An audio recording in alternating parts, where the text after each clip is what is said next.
ರಾಜ್ಯದಲ್ಲಿ ದಲಿತ ಸಿಎಂ ಆಗುವಂತ ವಿಚಾರ ಮತ್ತೆ ಮುನ್ನೆಲೆಗೆ ಬಂದಿದೆ. ಎಲ್ಲವೂ ಕಾಂಗ್ರೆಸ್ ಹೈಕಮಾಂಡ್ಗೆ ಬಿಟ್ಟಿದ್ದು. ಖರ್ಗೆ ಕಾಲದಿಂದಲೂ ಇದು ಚಾಲ್ತಿಯಲ್ಲಿದೆ. ಹೀಗಂತ ನೆಲಮಂಗಲದಲ್ಲಿ ಕೆಎಚ್ ಮುನಿಯಪ್ಪ ಹೇಳಿಕೆಯನ್ನು ಕೊಟ್ಟಿದ್ದಾರೆ. ದಲಿತ ಸಿಎಂ ಬಗ್ಗೆ ಹೈಕಮಾಂಡ್ ನಿರ್ಧಾರವನ್ನು ಮಾಡಬೇಕು, ಸೆಪ್ಟೆಂಬರ್ ಕ್ರಾಂತಿ ಬಗ್ಗೆ ರಾಜಣ್ಣ ಅವರನ್ನೇ ಕೇಳಬೇಕು ಅಂತ ನೆಲಮಂಗಲದಲ್ಲಿ ಸಚಿವರಾಗಿರುವಂತಹ ಕೆಎಚ್ ಮುನಿಯಪ್ಪ ಹೇಳಿಕೆಯನ್ನ ಕೊಟ್ಟಿದ್ದಾರೆ.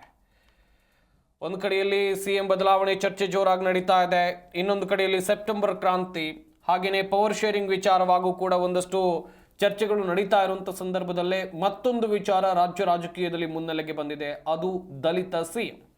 ಈ ಬಗ್ಗೆ ಕೆಎಚ್ ಮುನಿಯಪ್ಪ ಅವರನ್ನ ಪ್ರಶ್ನೆ ಮಾಡಲಾಯಿತು. ಅವರು ಕೂಡ ಒಂದಷ್ಟು ವಿಚಾರಗಳನ್ನ ಮುಂದಿಟ್ಟಿದ್ದಾರೆ.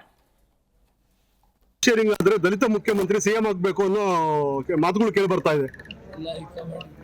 ಸಿಎಂ ಆಗ್ಬೇಕಂತ ಖರ್ಗೆ ಅವ್ರ ಕಾಲದಿಂದ ಇದು ಮಾತಾಡ್ತಾನೆ ಇದ್ದಾರೆ. ಸಿಎಂ ಯಾರು ಮಾಡ್ತಿಲ್ಲ, ಪಾರ್ಟಿ ಇದೆ, ಹೈಕಮಾಂಡ್ ಇದೆ, ಅವ್ರು ತೀರ್ಮಾನ ಮಾಡ್ತಾರೆ. ಸರ್, ಸೆಪ್ಟೆಂಬರ್ ನಂತರ ಒಂದು ಕ್ಷಿಪ್ರ ಕ್ರಾಂತಿ ನಡೆಯುತ್ತೆ ರಾಜ್ಯದಲ್ಲಿ ಅಂತ ರಾಜಣ್ಣ ಅವರು ಹೇಳ್ತಿದ್ದಾರೆ. ರಾಜಣ್ಣ ಅವ್ರಿಗೆ ಗೊತ್ತಿರ್ಬೇಕು, ಅವ್ರನ್ನೇ ಕೇಳಿ.